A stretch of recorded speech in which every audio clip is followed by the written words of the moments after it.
영국 런던에 유명한 템즈 강이 있습니다. 그 강 주변에 한 노인이 허름한 차림의 옷을 입고 이제 바이올린을 들고 연주를 하고 있었어요. 노인 앞에 모자가 하나 있었는데 듣고 좋으면 도네이션 좀 해라, 이제 이런 뜻이겠죠. 근데 아무도 거기다가 돈을 넣지 않고요. 또 그 연주에 관심도 없었습니다. 그도 그럴 것이 여기저기 금이 간 바이올린의 소리가 좋을 리 없었고요. 또 그 노인의 떨리는 손은 오히려 연주를 불안하게만 했습니다.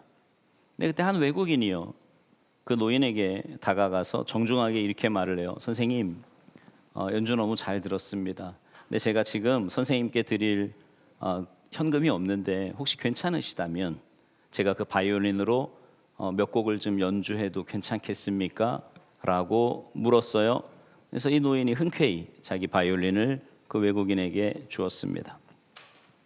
외국인이요, 잠시 현을 조율하고는 연주를 하기 시작을 하는데 그 낡은 바이올린에서 정말 놀랍고 아름다운 선율이 템즈강 전역으로 퍼지기 시작을 했습니다. 그 누구 하나 바이올린에 관심을 갖지 않던 사람들이 속속들이 모여들기 시작을 했고요, 연주를 듣기 시작을 합니다. 그 외국인의 바이올린에 그 연주에 감동한 사람들이요, 그 노인의 모자에다 돈을 넣기 시작을 하는데 나중에 보니까 이렇게 수북히 쌓였어요. 연주가 끝나게 되자 한 사람이 이렇게 소리칩니다. 저 사람은 바이올린의 거장 파가니니다. 여러분 혹시 파가니니 들어보셨습니까? 네.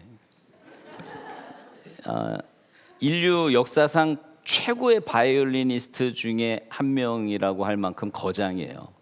이름 정도는 알아두셔도 뭐 이렇게 나쁘지 않을 것 같아요. 파가니니라고 하는 사람입니다. 노인의 낡은 바이올린, 정말 아무도 관심 가져주지 않았던 연주였지만 그 바이올린이 거장의 손으로 옮겨지자 천상의 소리가 나기 시작했습니다. 오늘 본문에 보면 이와 비슷한 이야기가 나오는데요. 떡 5개, 물고기 2마리. 여기 물고기라 그러니까 우리가 흔히 식탁에 올라오는 생선 정도로 생각하는데 그런 게 아니고요. 그냥 이렇게 멸치젓 정도, 그냥 조그만 생선, 정말 그 2개. 그러니까 어떻게 보면 너무 보잘것없는, 한 끼 때우기도 좀 모자란, 대충 먹을 수 있는 그런 초라한 식사가 나옵니다. 근데 그 초라한 식사가 예수님의 손으로 옮겨지자 놀라운 역사가 일어나지요. 오늘 본문에 보니까 남자만 5,000명이 그 음식을 먹었다, 이렇게 말씀합니다. 여러분, 오늘 우리의 삶에도 이런 역사가 일어나기를 간절히 소망합니다. 자, 그러면 이런 역사가 일어나기 위해 우리의 마음에 과연 어떤 마음을 품고 살아야 하는지 함께 은혜를 나누기를 원하는데요. 첫 번째로 예수님의 긍휼한 마음을 품어야 한다고 말씀합니다. 한번 따라서 하시죠. 예수님의 긍휼한 마음을 품자. 30절을 좀 읽어보세요. 오늘 본문 30절입니다. 시작. 다시. 오늘 본문 마가복음 6장 30절 말씀 시작. 사도들이 예수께 모여 자기들이 행한 것과 가르친 것을 낱낱이 고하니. 자, 이게 무슨 말씀이냐면 오늘 본문이 있는 이 마가복음 6장 앞에 초반부에 가면 예수님께서 제자들을 둘씩 짝지어서 전도 여행을 내보내십니다. 그래서 그들이 주님께서 주신 능력으로 하나님의 말씀을 선포할 뿐만 아니라 귀신을 쫓아내고 병자들을 고치는 놀라운 경험을 하는 거예요. 여러분, 그런 역사를 경험하고 나니까 제자들이 막 흥분해가지고요, 예수님께 와서 선생님, 제가요, 저희들이 이렇게 했더니요, 막 귀신이 쫓겨가고요, 병든 자가 낫고요, 막 선교 보고를 지금 하고 있는 거죠. 근데 그 여정이 쉽지 않았겠죠. 그래서 그들의 얼굴에 이제 피곤이 있었던 것 같아요. 예수님이 그들을 보시면서 한적한 곳으로 가서 좀 쉴 것을 제안하십니다. 그래서 예수님과 제자들은 멀리 갈 거 없이 잠시 갈릴리 바다에서 배를 타고 어느 한적한 곳으로 가서 쉬기로 결정을 하지요. 근데 그때 이제 말도 안 되는 일이 일어나는데 33절을 보세요. 33절 시작. 그들이 가는 것을 보고 많은 사람이 그들인 줄 알지라 모든 고을로부터 도보로 그곳에 달려와 그들보다 먼저 갔더라. 그러니까 이게 무슨 말이냐면 갈릴리 바다는 사실 그리 큰 곳이 아니거든요. 한적한 곳으로 가기 위해 잠시 배를 타고 가는데 수많은 사람들이 그 행적을 보고 아, 예수님과 그 제자들이구나라는 것을 알고요. 그 배가 가는 방향을 보고 어디인지를 예측을 한 거예요. 그래서 수많은 사람들이 그 배가 도착하기도 전에 먼저 예수님이 휴식 공간을 찾은 그곳에 가서 자리를 잡고 기다리고 있었다라는 거죠. 제가 만약에 예수님이었으면 어땠을까? 제가 성격이 좀 까칠하기는 해도 그렇게 나쁜 사람은 아니거든요. 그래도 쉬려고 가는 거잖아요. 쉬려고 가는 건데, 근데 이미 수많은 사람들이 거기 와서 진을 치고 있어요. 이유가 뭐예요? 자기들이 필요한 게 있단 말이에요. 먹여달라, 고쳐달라, 자신들의 필요를 채워달라고 원성하는 그 수많은 사람들을 보면 뭐 화까지는 아니더라도 좀 약간 짜증 아니면 좀 불편한 마음 정도는 있지 않을까라는 생각을 해 봅니다. 그런데 예수님이요 전혀 다르게 반응하세요. 34절 보세요. 34절 시작. 예수께서 나오사 큰 무리를 보시고 그 목자 없는 양 같음으로 인하여 불쌍히 여기사 이에 여러 가지로 가르치시더라. 아멘. 예수님이 그들을 보시고 든 첫 번째 감정이 뭐예요? 그들을 어떻게 여기셨대요? 불쌍히 여기셨다. 불쌍히 여기셨다. 그러니까 그들을 보시면서 긍휼히 여기시고 마음 아파하셨다는 겁니다.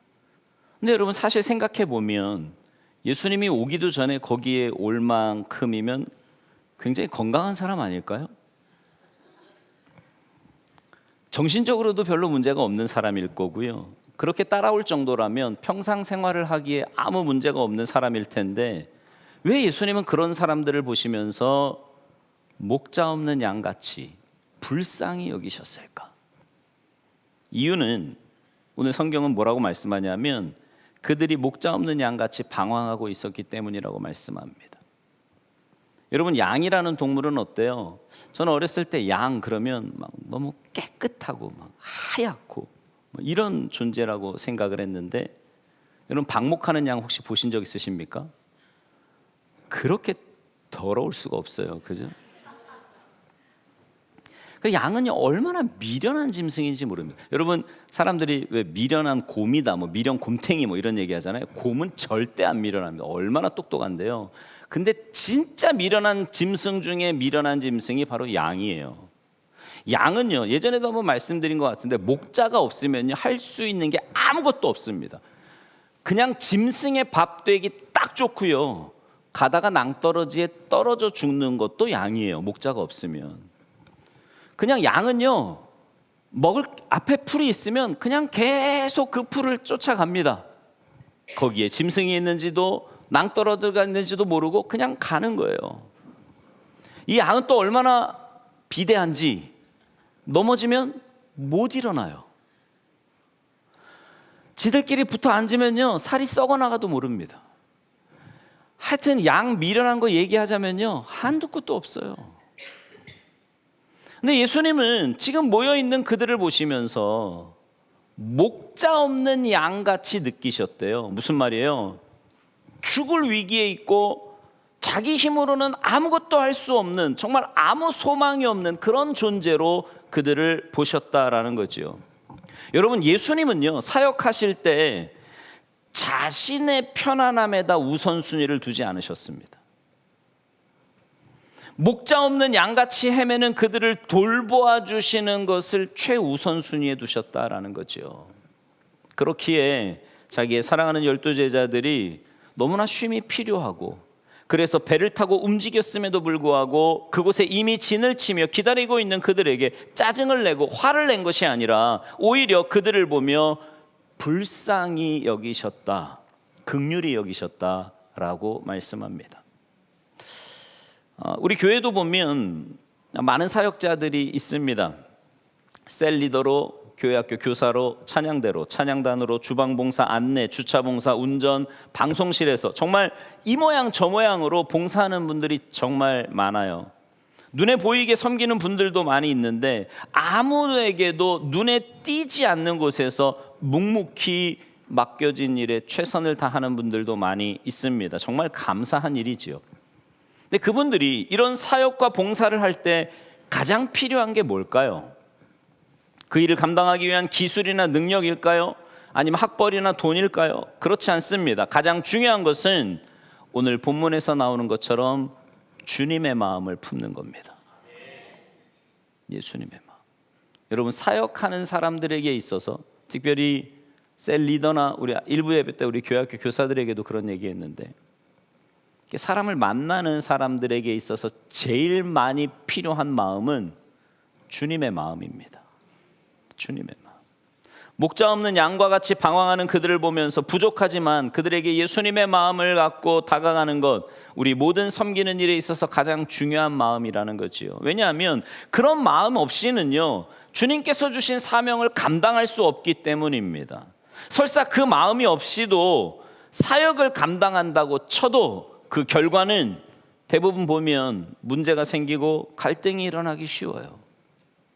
그리고 하고 난 다음에도 막 지쳐합니다. 힘들어해요.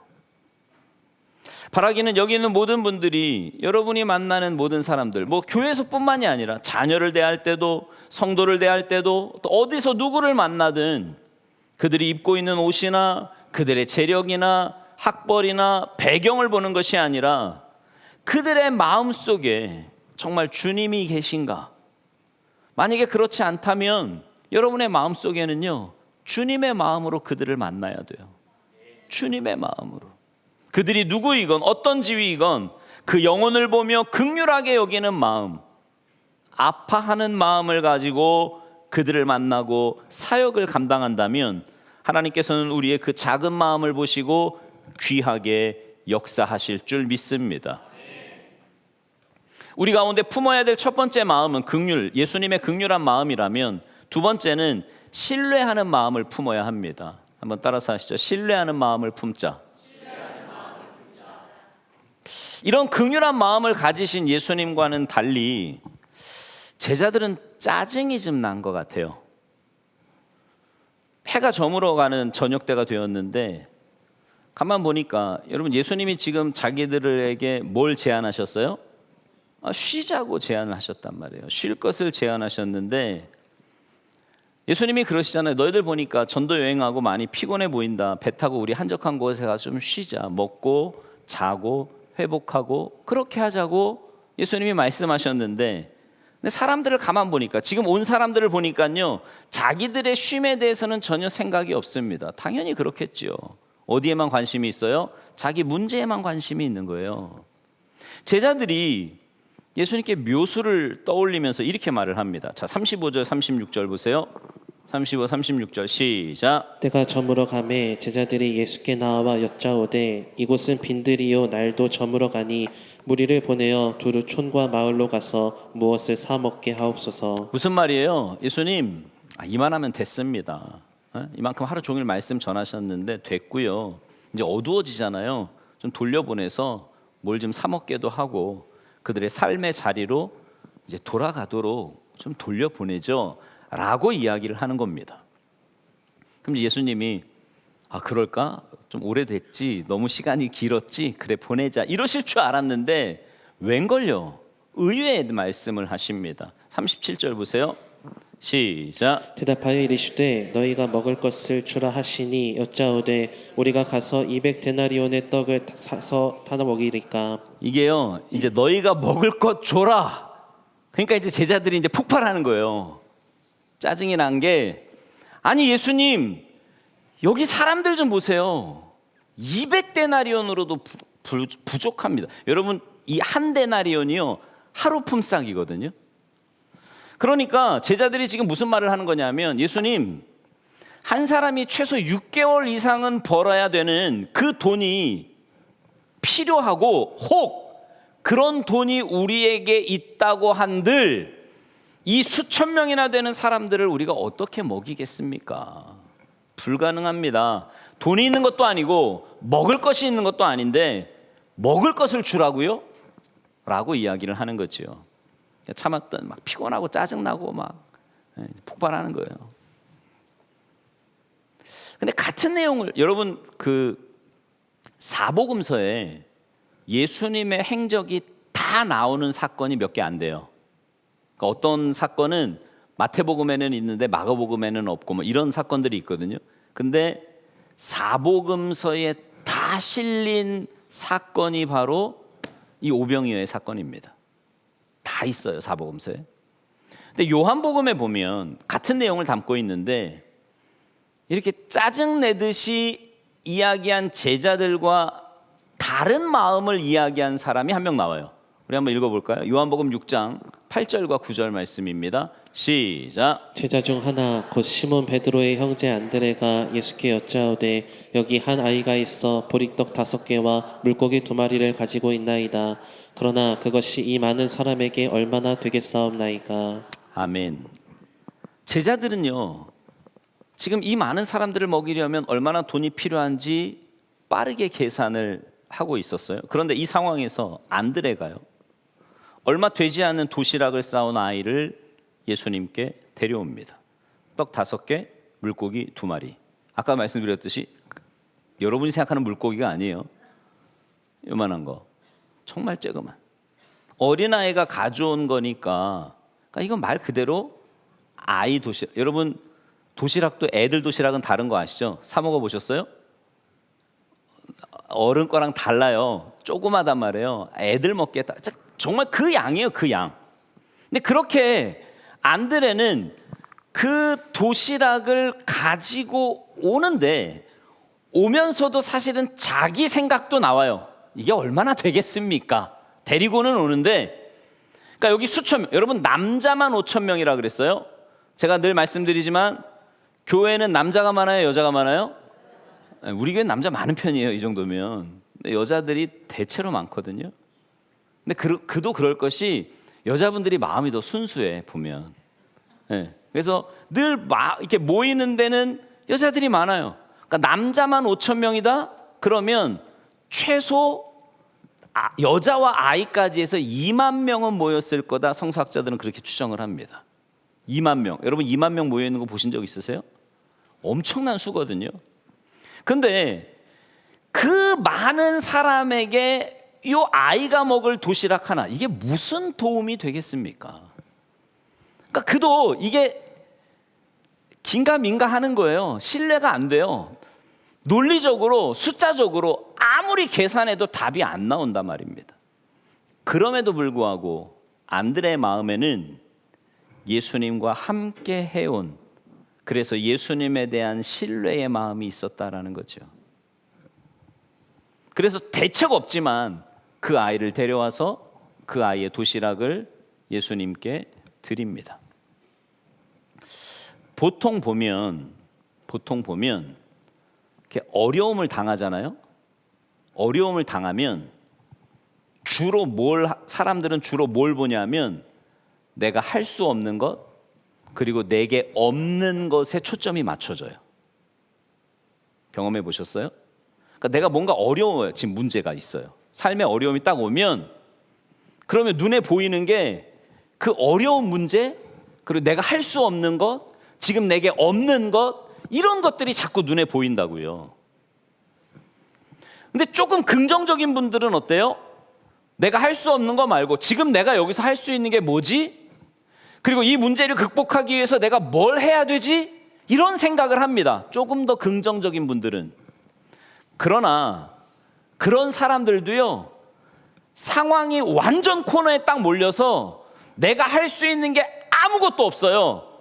아무리 긍정적으로 생각을 하고 아무리 문제를 해결하려고 노력을 해봐도 그 해결할 수 없는 방법이 전혀 없다는 것을 깨달을 때가 있어요. 아마 그런 경험 한두 번쯤 해보셨을 거예요. 뭘 해도 안 되는 거예요. 뭘 해도 방법이 없어요. 여러분, 그런 상황에서 뭘 할 수 있겠습니까? 많은 분들은 그냥 손을 놔요. 낙심합니다. 좌절하지요. 그런데 성경은 우리 가운데 반드시 기억해야 될 것이 하나 있다고 말씀합니다. 논리적으로, 계산적으로 전혀 맞지 않는다고 할지라도 그럼에도 불구하고 때로 하나님께서 요구하시는 것은 우리 가운데 하나님을 신뢰하는 안드레와 같은 마음이 필요하다는 거예요. 하나님을 신뢰하는 마음. 하나님을 신뢰하는 마음. 비록 그것이 우리 눈에 아주 작게 보일 수 있습니다. 우리가 생각하기에 별거 아닌 것처럼 보이기도 하고요. 우리 계산이 정말 답이 안 나온다고 생각할 수도 있어요. 그러나 지금 보고 있는 것이 다가 아니고 끝이 아닐 수 있다라는 거예요. 왜냐하면 우리의 눈과 하나님의 시각은 다르기 때문입니다. 내가 가진 것이 별거 없을지라도, 아무리 작고 보잘것없는 것이라고 할지라도 그것이 예수님의 손에, 하나님의 손에 들어갈 때 하나님이 사용하시기만 하면 우리의 상식과 계산을 초월해서 엄청난 결과를 가져올 수 있다고 하는 그 신뢰를 우리가 갖기를 원하신다는 거죠. 그가 보기에 떡 5개, 물고기 2마리, 뭐 이거 가지고 뭐 하냐, 그런 생각 충분히 들지 않겠습니까? 근데 안드레는요, 아무리 계산해도 논리적으로 맞지 않는데 여태껏 역사하셨던 예수님과 동행하다 보니까 그 예수님을 신뢰할 수 있겠더라는 거죠. 그래서 2만 명 앞에서 이게 무슨 도움이 되겠어? 라는 마음은 들지만 주님이 말씀하시니 순종하는 마음을 가지고, 신뢰하는 마음을 가지고 주님 앞에 나올 때 주님께서는 그 아무것도 보잘것없는 아이의 도시락을 통해 남자만 5,000명을 먹이는 놀라운 역사를 일으키신 줄 믿습니다. 문제는 내가 미리 판단하는 거예요. 내가 판단하고 내가 계산해보고 이건 도저히 안 돼 라고 하면서 어떤 일도 해보지 않고 그냥 내려놓는 겁니다. 이게 문제예요. 근데 우리 가운데 정말 필요한 것은 우리가 뭘 해야 될지, 이렇게 하면 괜찮고 이렇게 하면 안 되고 내가 미리 판단하고 계산하는 것이 아니라 작은 것을 가지고도 예수님 앞에 아뢰고 그분 앞에 나아가고 작은 일이라도 그분을 신뢰하고 나아가는 것, 그리고 그분이 사용하실 수 있도록 전권을 그분 앞에 내어드리는 그 마음이 우리 가운데 필요한 줄 믿습니다. 내가 주인이 아니라 주님이 주인이시기에, 하나님이 왕이시기에 그분 앞에 내 것을 내어드리면 주님이 역사하실 줄 믿습니다. 우리의 재능, 시간, 물질, 꼭 교회에서만이 아니라 우리가 당하는 여러 어려움과 상황 가운데서도 하나님이 여러분을 정말 그 절망 가운데 멸망으로 두기 원하시는 분이 아니라는 것을 확신한다면, 그리고 그분이 정말 이 세상의 모든 만물을 창조하셨을 뿐만 아니라 독생자를 주시기까지 우리를 사랑하신다는 것을 믿는다면, 지금 처하고 있는 이 고난, 어려움, 이 상황 가운데서도 하나님은 우리를 건지시리라고 하는 확신을 가져야 되는 거예요. 제가 금요일에도 그런 말씀 드렸잖아요.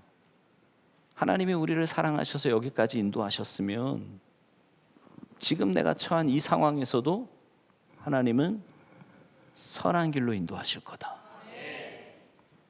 그 믿음을 갖는 거예요. 그 믿음. 우리가 품어야 될 마음, 예수님의 긍휼의 마음이고요, 안드레의 신뢰하는 마음입니다. 마지막 3번째, 아이의 헌신하는 마음을 우리가 품어야 합니다. 헌신하는 마음을 품자. 시작. 자, 이후의 내용은 우리가 너무나 잘 압니다. 한 아이가 도시락을 갖고 왔을 때 그 결과가 어땠는지 너무나 잘. 여러분, 우리 41절만 좀 함께 읽어볼까요? 41절 말씀 시작. 예수께서 떡 5개와 물고기 2마리를 가지사 하늘을 우러러 축사하시고 떡을 떼어 제자들에게 주어 사람들에게 나누어 주게 하시고 또 물고기 2마리도 모든 사람에게 나누시매. 자, 보세요. 떡 5개와 물고기 2마리를 모든 사람에게 나누어 주었더니 42절에 뭐라 그래요? 다 배불리 먹고, 다 배불리 먹고 43절에는 심지어 얼마나 남았대요? 12바구니. 이 광줄이랑 바구니를 자꾸 헷갈리는 분들이 있는데 5병이어는 바구니예요. 7병이어가 광줄이에요. 그건 예전에 제가 성경 공부하면서 왜 그만큼이 남았는지에 대한 이야기는 말씀을 드렸어요. 네. 궁금하시면 성경 공부를 들어오십시오. 어쨌든 12바구니, 그죠? 12바구니. 놀라운 일이죠. 우리의 상식을 깨는 일이에요. 도저히 생각할 수 없는 일이 벌어진 겁니다. 근데 여러분, 이 기적은 사실 누구를 통해서 일어난 거예요? 네. 한 아이의 그 한 끼밖에 안 되는 음식을 헌신하는 마음으로 예수님께 가져왔을 때 이 기적이 시작이 된 겁니다.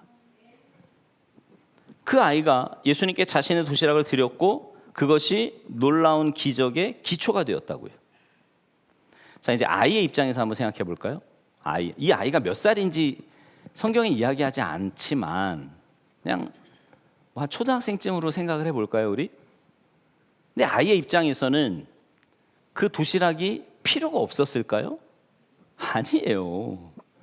이 아이는, 여러분, 아이들은 배고픈 걸 잘 참아요, 못 참아요?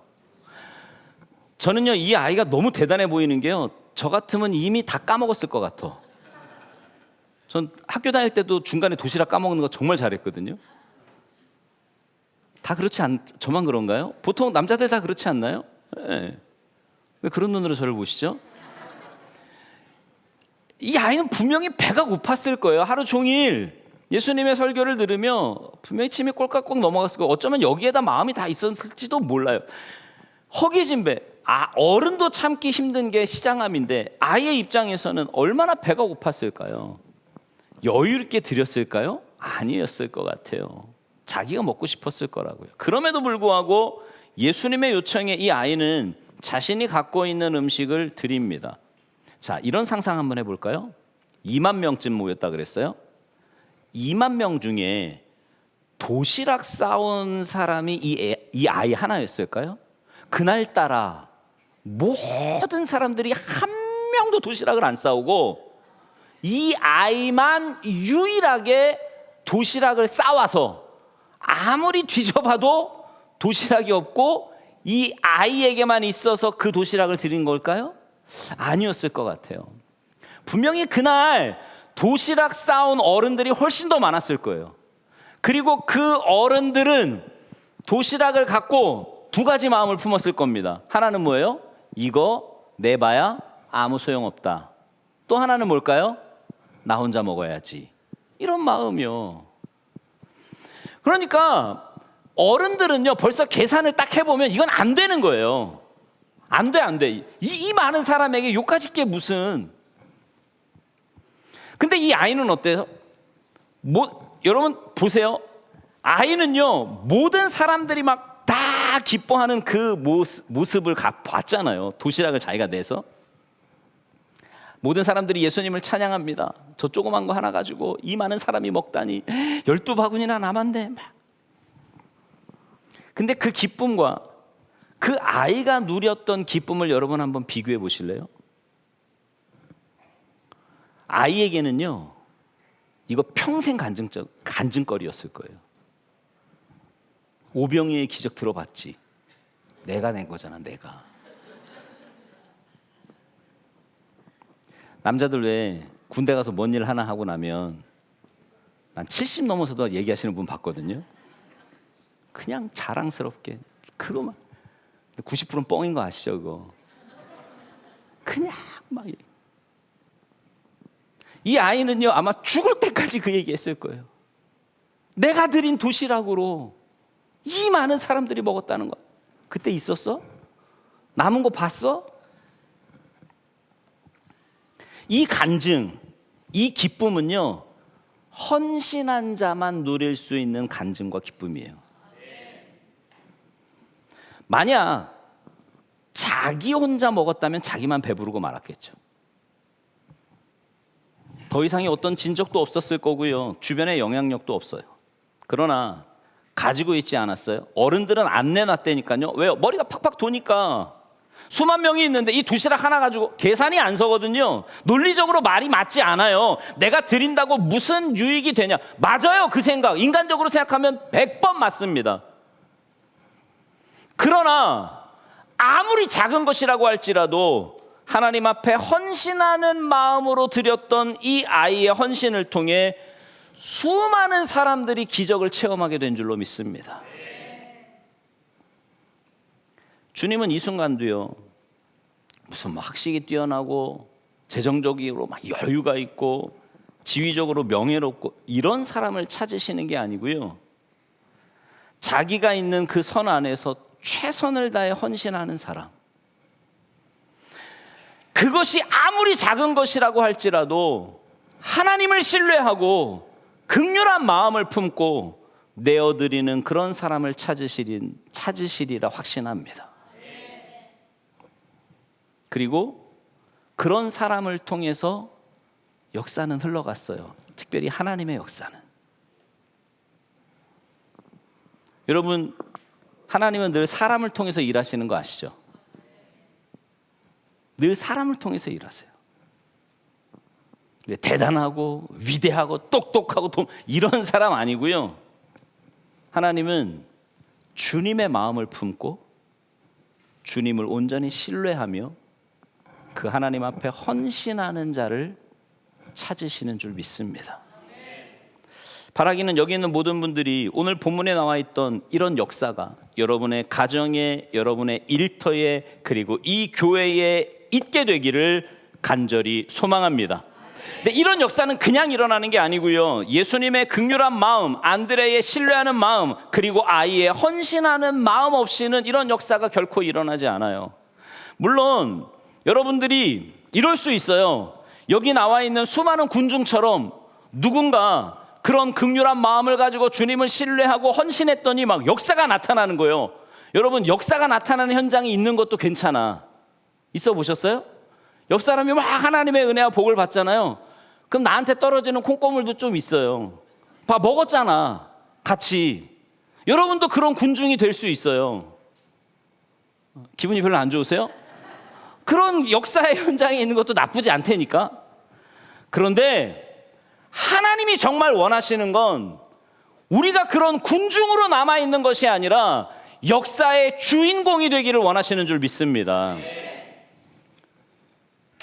우리가 그런 씨앗이 된다면 하나님께서 바로 그런 마음을 갖고 있는 우리를 통해 우리의 작은 가정과 우리의 일터와 그리고 이 교회를 변화시켜 나가실 것입니다. 그 변화의 주역에 하나님 앞에 여러분들이 있고요, 이 아이가 누렸던 그 기쁨, 감격, 충만함을 여러분들이 느끼며 하나님의 사역을 감당할 수 있게 되기를 주님의 이름으로 축원합니다. 근데 사실 우리 안에는 그런 마음이 잘 없어요. 그러니까 선한 것이 없다고, 우리 마음 안에는. 제가 어제 우리 청년들하고도 그런 말씀 나눴는데, 말씀을 들으면 그 말씀이 아멘이고 막 은혜가 되어도 실제 내 삶에 가서 그 말씀이 내 삶의 기준이 되는 경우는 많지 않아요. 여러분은 어떠세요? 들은 말씀이 여러분의 삶의 기준이 되십니까? 왜 아무 대답이 없으세요? 아직까지 이기적이고요, 아직까지 나만을 생각하고 아직까지 계산하는 그런 마음이 우리 안에는 있다고요. 있어요. 말씀 들을 땐 아무 생각 없다가 현실에 딱 가서 눈앞에 내 이익과 딱 결부가 되면 표정이 바뀌어요. 말씀보다 다른 걸 선택할 때가 너무나 많이 있다라는 거죠. 그러나 이 하나님의 마음, 우리에게 보여주신 이 예수님의 마음을 품고 우리를 통해 일하기 원하시는 하나님의 역사를 내가 경험하며 나를 통로 삼아 주셔서 역사하실 것들을 소망하는 마음으로 기도하며 하나님 앞에 나아가는 여러분 모두가 되시기를 간절히 소망합니다. 저는 교회학교 아이들을 위해서 기도할 때 꼭 빠짐없이 하는 기도가 하나 있습니다. 뭐냐면 이 아이들을 통해 하나님의 선한 역사가 많은 곳으로 퍼져가기를, 땅끝까지 퍼져가기를 제가 그렇게 기도하는데, 교회 학교 아이들만이 아니라 여러분 한 분 한 분 다, 아이 목사님 지금 제가 이제 나이 상관없어요. 지위랑도 상관없고요, 여러분의 조건이랑도 상관없습니다.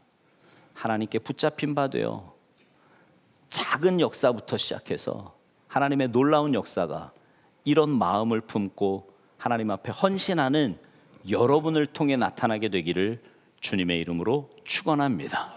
찬양하겠습니다. 이 시간 우리 함께 찬양하시고 기도할 건데요, 여러분의 마음 안에 있는 여러분의 마음을 하나님 앞에 한번 내어놔 보십시오. 내가 정말 얼마나 주님의 마음을 품고 사는가. 여러분 어떠세요? 다른 사람을 만날 때, 다른 사람을 이렇게 대할 때 주님의 마음을 가지고 대하십니까? 아니면 여전히 이기적인 내 마음을 가지고 사람들을 대하십니까? 하나님을 신뢰하는 건요, 정말 하나님이 전능하신 분이라는 것을 믿으면서 아무것도 아닌 내 조건을 가지고도 하나님은 얼마든지 역사하실 수 있다라고 하는 그 마음으로 주님을 바라보십니까? 아니면 하나님의 전능하심은 교회에서 하는 얘기고 내 삶에서는 그 하나님의 전능하심이 아무 상관없다, 혹시 이런 마음이 있지는 않으신가요? 그런 마음이니 헌신은 자꾸만 오그라드는 거죠. 나를 위해서, 자녀들을 위해서 쓸 때 보면 막 얼마든지.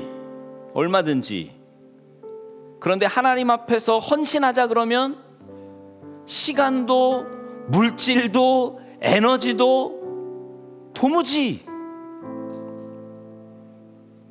어떤 삶이세요? 여러분, 만약에 제가 지금 두 가지 얘기를 계속 비교해서 이야기했는데, 만약에 후자 쪽이 여러분의 삶이라면 하나님의 역사가 내 삶에 나타나지 않는 건 너무 당연하다고 생각하지 않으십니까? 하나님의 역사하심이 역사하실 수밖에끔 없도록 우리가 그렇게 하나님 앞에서 살고 있느냐 말이에요. 기도하시면서 여러분의 마음을 먼저 보십시오. 그리고 만약에 그런 마음이 아니었다면 결단하십시오. 하나님, 주님의 마음을 주시옵소서. 주님만 신뢰하며 살도록 믿음을 허락하여 주시고, 그래서 하나님, 헌신하는 삶이 얼마나 복된 삶인가를 깨닫게 하시고, 지난 금요일에도 말씀드렸듯이 흘려보내는, 정말 주님께 받은 은혜와 사랑을 흘려보내는 축복의 통로가 되도록 주님 역사하여 주시옵소서. 우리 찬양하시고 간절한 마음으로 함께 기도하시겠습니다. 찬양합니다.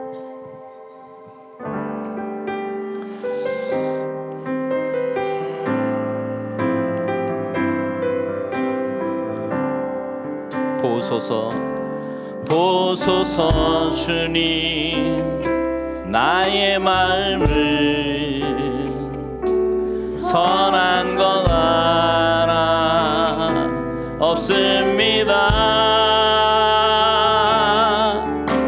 그러나 내 모든 것 주께 드립니다. 사랑으로 안으시고 날 새롭게 하소서. 주님 마음 내게 주소서.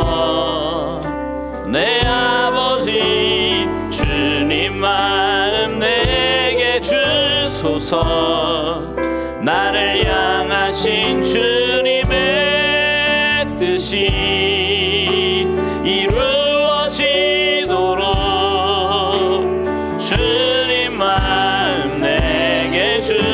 내게 사랑을 가르치소서. 내게 사랑을 가르치소서. 당신의 마음으로 용서하게 하소서. 주의 성령 내게 채우사 주의 길 가게 하소서.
주님 대신 예수님을 전하게 하시고 하나님 예수님의 마음으로 오늘 만날 수 있는 우리가 되도록 주여 주님도 지금은 잡아주시옵소서. 하나님 우리 안에는 주님을 신뢰하기보다 내 상황을 바라보고 조건을 바라보며 사람을 바라보며 사람을 세워오라 많이 있으면 주님 앞에 고백합니다. 하나님 주님만 온전히 신뢰하며 주님만을 온전히 믿으며 살아갈 수 있는 주님 저희들에게 온전한 믿음을 하여 주시옵소서. 하나님 그리스도 우리의 삶이 하나님께서 나하신 귀한 것들을 가지고 헌신하며 하나님께 받은 은혜와 사랑을 여겨내며 하나님의 복을 아버지 하나님의 나누어 베풀며 살아가는 주님의 귀한 백성들이 될 수 있도록 주님께서 역사하시고 오늘 베풀어 주시옵소서. 하나님의 놀라운 은혜와 역사는 하나님의 기적을 하나님의 작은 곳에서부터 시작됨을 깨닫게 하시고 아버지 믿음으로 나아가며 믿음으로 주님 앞에 나아가는 우리의 삶이 되도록 주여 주님께서 역사하시고 은혜 베풀어 주시옵소서. 하나님 그리스도 믿음으로 살아가는 우리의 삶 가운데 지금도 살아 역사하시는 하나님 지금도 역사하시는 하나님을 우리의 삶 가운데 얼마나 체험하며 하나님 살아계심을 증거하며 살아갈 수 있도록 주님께서 도와주시고 주님 베풀어 주시옵소서. 주님 역사하여 주시옵소서.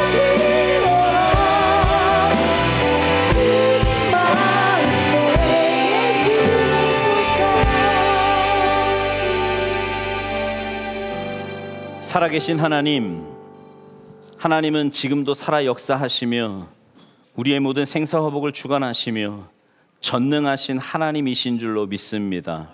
그 하나님을 온전히 신뢰하여서 주님 앞에 내 삶을 온전히 내어 맡기고 그래서 주님의 마음을 품고 헌신하며 살아가야 되는 것이 우리의 모습인데 우리의 마땅한 모습인데 여전히 내 삶의 기준이 내가 되어서 내가 주인 되어서 눈에 보이는 대로 내 판단대로 내 생각대로 내 감정대로 살려고 할 때가 얼마나 많이 있는지 모르겠습니다. 주님 저희들의 믿음 없음을 용서하여 주시옵소서. 저희들에게 온전한 믿음 허락하여 주셔서 주님의 마음을 품고 세상에 나아가 살아갈 때에 정말 믿음으로 하나님의 살아계심으로 코람데오의 삶 하나님 앞에서의 삶을 살게 하셔서 우리의 그 작은 헌신과 충성을 통해 하나님의 놀라운 정말 기적과도 같은 역사가 그 주님의 마음을 품고 살아가는 우리의 삶의 구석구석에서 나타날 수 있도록 우리를 주님의 도구로만 사용하여 주시옵소서. 이제는 우리 구주 예수 그리스도의 구속의 크신 은혜와 하나밖에 없는 독생자를 우리에게 주시면서까지 우리를 사랑하신 하나님의 크고 놀라우신 사랑과 성령님의 역사하심이 오늘 이 시간 주님 앞에 나와 예배하는 주님의 귀한 백성들 머리 위에와 저들의 가정 위에 저들의 직장과 사업장 위에 이제로부터 영원토록 함께 하시기를 간절히 축원하옵나이다. 아멘.